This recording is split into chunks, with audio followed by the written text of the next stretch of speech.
민주당 전북도지사 경선 후보에서 배제된 송하진 도지사가 지방선거 불출마와 정계 은퇴를 선언했습니다.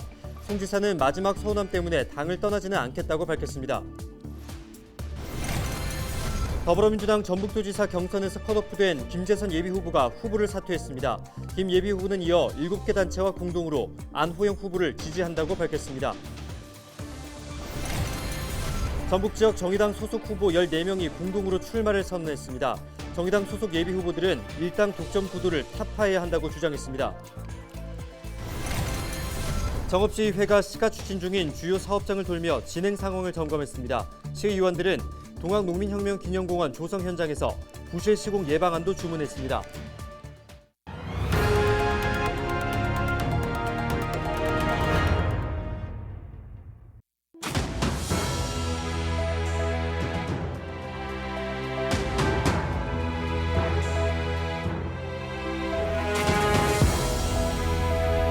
여러분 안녕하십니까? 헬로TV 전북뉴스입니다.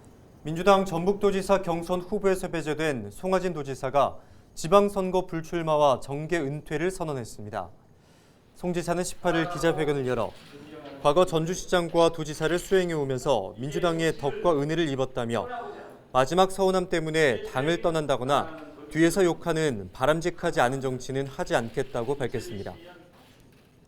하늘을 우러러 한 점 부끄러움이 없기를 기도하며 살았습니다.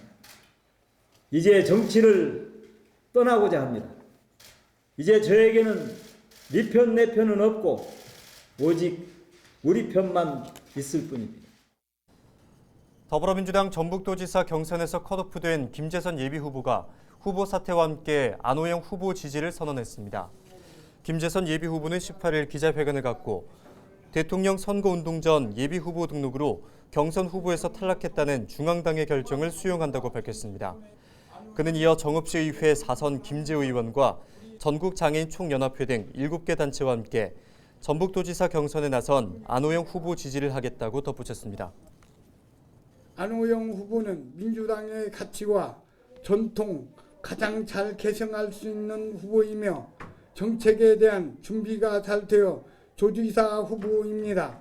또한 강한 추진력과 빠른 실행력, 격이 없는 소통하는 능력이 저에 못지않는 후보이기에 전북 도민을 위해 가장 일을 잘할 도지사 후보라고 생각합니다. 정의당 소속 단체장과 지방의원 예비후보들이 일당 독점 구도를 타파해야 한다고 주장하며 출마 기자회견을 열었습니다. 정의당 후보 14명은 일당 독점 정치가 무한 반복되고 있는 전북의 미래는 결코 희망적이지 않다며 다당제 정치 실현의 본격적인 장이 될 수 있도록 정의당과 후보들을 선택해달라고 강조했습니다. 익산시를 기반으로 활동한 4선 경력의 조배숙 전 국회의원이 국민의힘 소속으로 전북도지사 출마를 공식 선언했습니다. 조 전 의원은 18일 전북도의회에서 기자회견을 열고 전북의 경제, 균형, 공정, 혁신 발전이라는 4가지 도정 목표로 변화하는 전북을 만들겠다고 출사표를 던졌습니다. 더불어민주당 전북도지사 경선 후보인 김관영 전 국회의원이 새만금 개발 공약을 밝혔습니다. 김 의원은 18일 기자회견을 갖고 새만금에 디즈니랜드 같은 테마파크를 조성하고 청소년 글로벌 리더를 양성하는 국제학교를 유치하겠다고 약속했습니다. 더불어민주당 전북도지사 경선 후보인 김윤덕 국회의원이 전북을 문화관광 수도로 발돋움시키겠다고 약속했습니다. 김 의원은 18일 전북도의회에서 기자회견을 열고 새만금에 1조 원 규모의 K-팝타운 조성과 남원과 장수 등 지리산권 광역관광 개발을 통해 전북을 문화관광 1번지로 탈바꿈시키겠다고 공약했습니다. 더불어민주당 전북도지사 경선 후보인 안호영 국회의원이 전북 성장을 위해 교통물류 인프라 확대가 필요하다고 강조했습니다. 안 의원은 기자회견을 갖고 수익성 문제만 갖고 도민 불편과 낙후를 방치하면 안 된다면서 전북 전철시대 공약 추진을 위한 세부 내용을 밝혔습니다. 민주당 권익현 부안군수 예비후보가 첫 번째 공약으로 노인 무릎 인공관절 수술비를 지원하겠다고 제시했습니다. 권 군수는 재선이 되면 관련 조례를 만들어 내년부터 모든 어르신에게 무릎 인공관절 수술비를 최대 240만 원까지 지원하겠다고 밝혔습니다. 대한노인회 정읍시지회가 지난 16일 기자회견을 열고 민주당 유진섭 정읍시장 예비후보 지지를 선언했습니다.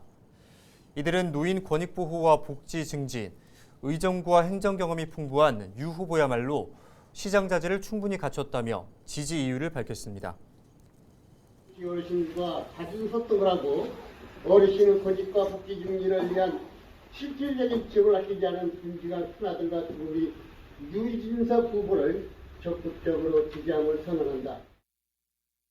네, 김제시 제1선거구에 출사표를 던진 민주당 신정식 도의원 예비후보가 3대 공약을 내놨습니다.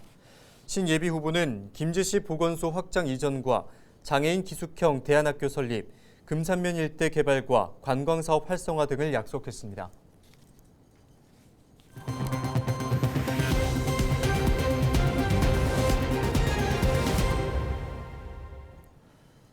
정읍시의회가 시가 추진 중인 주요 사업장을 돌며 진행 상황을 점검했습니다. 올해 문을 열 예정인 동학농민혁명 기념공원부터 비정규직 노동자를 지원하는 센터 사업까지 살폈다고 하는데요.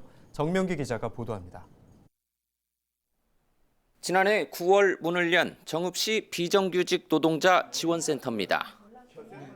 정읍시가 전국민주노동조합 총연맹 정읍시 지부의 운영을 맡겼는데 비정규직 노동자를 위한 상담을 이어가고 있습니다. 비정규직 노동자 상담을 60건을 진행하였습니다. 시의원들은 정읍시와 센터장을 상대로 운영 실태에 대한 질문을 쏟아냈습니다. 임금 체불이나 산재 관련된 것을 지금 상담을 하셨다는 거예요? 그거에 대해 상담하시고 해결을 어떤 방법으로? 저희들 결과물은요? 새로 짓는 신태인읍 행정복지문화센터도 점검했습니다. 정읍시가 60억 원을 들여 지상 3층 규모로 짓고 있는데 행정복지센터와 다목적실, 강당 등이 들어설 예정입니다.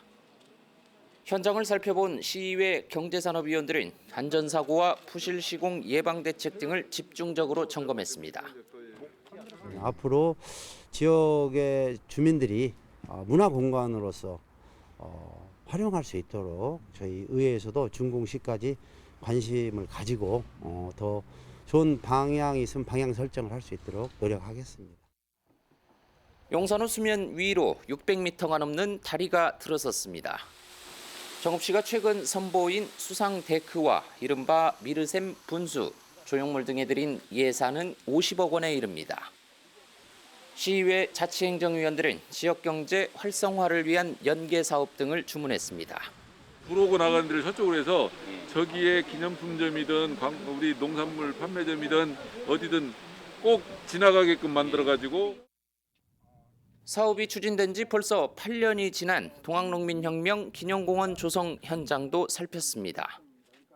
동학농민혁명을 체험하는 전시관과 연수동, 추모관 등 시설과 조경 공사가 마무리 중입니다. 오는 5월 개관을 앞두고 시민이나 관광객이 방문했을 때 불편한 점은 없는지를 중점 점검했습니다. 보트 시설이라든지 이런 것들을 통해서 정읍시 재정 자립도를 높일 수 있는 중요한 계기가 되는 것이 주된 의의인 것 같습니다.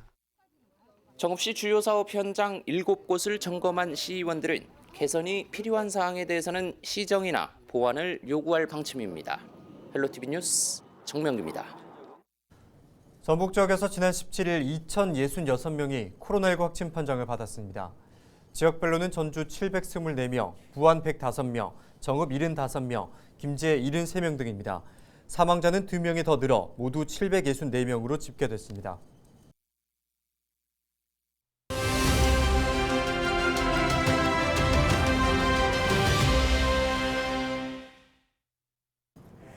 다시 일상으로. 우리의 몸과 마음을 옥죄어왔던 사회적 거리두기가 2년 만에 막을 내렸습니다. 모임 인원수, 영업시간, 영화관이나 야구장에서의 음식 제한, 박탈당했던 자유를 드디어 되찾았죠. 딱 하나 남은 건 마스크 착용인데요. 실외 마스크 의무 착용도 이르면 2주 후부터는 해제될지 모릅니다. 또 25일부터는 코로나19가 2급 감염병으로 하향 조정될 텐데요. 한 달 후인 5월 말부터는 확진돼도 격리하지 않은 채 일상 속 치료가 원칙이 될 것으로 보입니다. 이 얘기는 직장인의 유급휴가나 재택치료 지원금 등이 없어질 수도 있다는 거죠. 게다가 검사비와 치료비 지원도 줄어들면 환자 개인의 부담이 커질 수 있기 때문에 형평성 논란도 제기되고 있습니다. 2년 만에 되찾은 자유를 제대로 누릴 수 있을지는 각자의 개인 방역에 달려있다는 지적이 나오는 이유겠죠. 지금까지 데일리 브리핑이었습니다. 지난 일요일 저녁 김제시 금산면 모악산 자락에서 불이 나 12시간여 만에 꺼졌습니다. 산림청 중앙산불방지대책본부는 18일 새벽 6시부터 헬기 7대와 진화대원 170여 명을 투입한 뒤 1시간여 만에 불을 껐다고 밝혔습니다. 소방당국은 이번 화재가 등산객 실화로 인해 발생한 것으로 보고 정확한 화재 원인과 피해 규모를 조사하고 있습니다. 네, 세월호 참사가 8년 전 16일 있었습니다. 세월호 참사 8주기를 맞아 정읍에서도 추모 행사가 열렸습니다. 세월호 진상규명과 안전한 정읍을 위한 시민 모임은 지난 14일부터 나흘 동안 세월호 희생자 분향소를 마련해 안전한 나라를 염원했습니다. 이 단체를 포함한 시민들은 세월호를 기억하고 응원하기 위해 도보 행진과 노란 리본, 마스크 나눔 등 추모 행사를 진행했습니다. 임실 지역 대표 축제인 의견문화제가 3년 만에 다시 열립니다. 임실구는 오는 5월 5일 어린이날부터 7일까지 반려동물 문화축제인 제37회 의견문화제를 오수 의견공원에서 개최합니다. 많은 주민들과 관광객들이 반려동물과 함께 의견문화제에서 좋은 추억을 만들고 가시면 좋겠습니다. 임실 치즈 테마파크에서 관광객들을 위한 봄맞이 문화예술 공연이 주말마다 진행됩니다. 임실구는 오는 16일부터 치즈 테마파크 야외 공연장에서 주말과 공휴일에 문화예술 공연을 마련합니다. 공연은 마술과 서커스, 그리고 버스킹 등 상설 공연과 인형극, 그리고 농악 등으로 구성됩니다.